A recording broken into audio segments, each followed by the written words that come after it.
It seems very appropriate on the day when we are remembering this church's 150 years to also be observing another important anniversary. For there was a generation of this church who endured the time we remember today. Armistice Day, which is now Veterans Day in America, is commemorated on the 11th of November to mark the armistice between the Allies and Germany that brought the cessation of hostilities on the Western Front in World War I, effectively bringing an end to the First World War.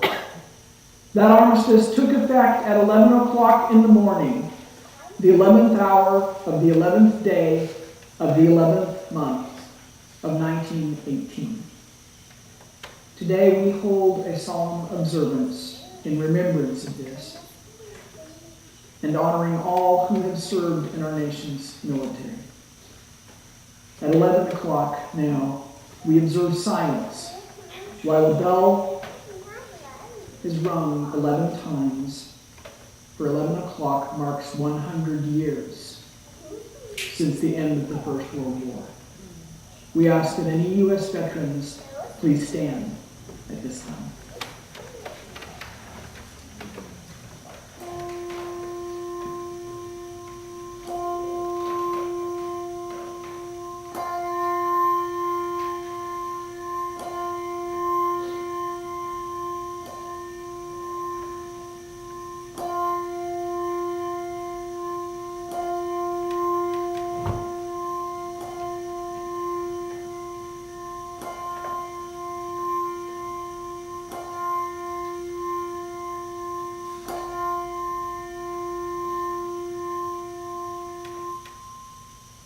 Please be seated.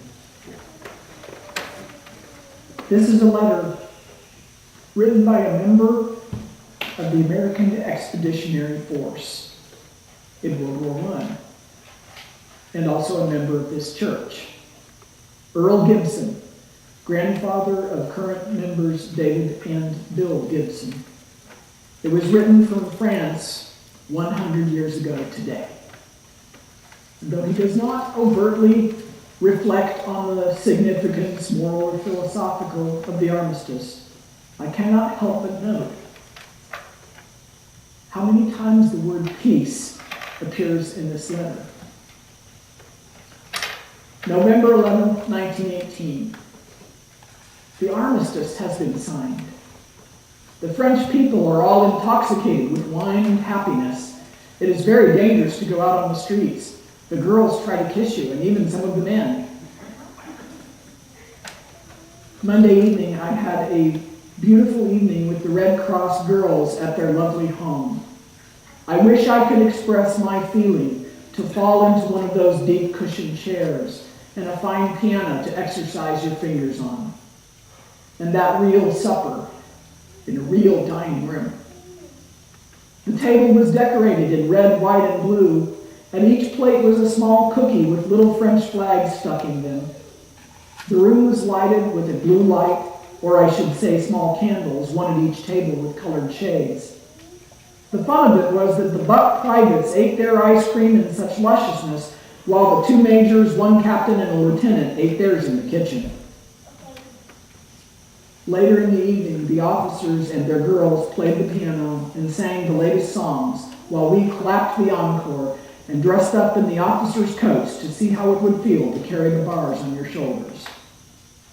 At 11 bells, the officers departed, leaving us in peace. The rest of the evening was spent in perfect peace. All of us squatted around on the floor in front of the fireplace in the red glow of a cozy fire and told stories of our childhood days. Oh gee, what peace it was. Just like a night in heaven after living such a wild life with not a decent chair or even a good place to lay your head. The best of it was to have real American girls in our company. These girls have been lifesavers to us boys in thin, trying times. That we were going to sing Sweet By and By because it corresponds with that era, the World War I era that we were just observing.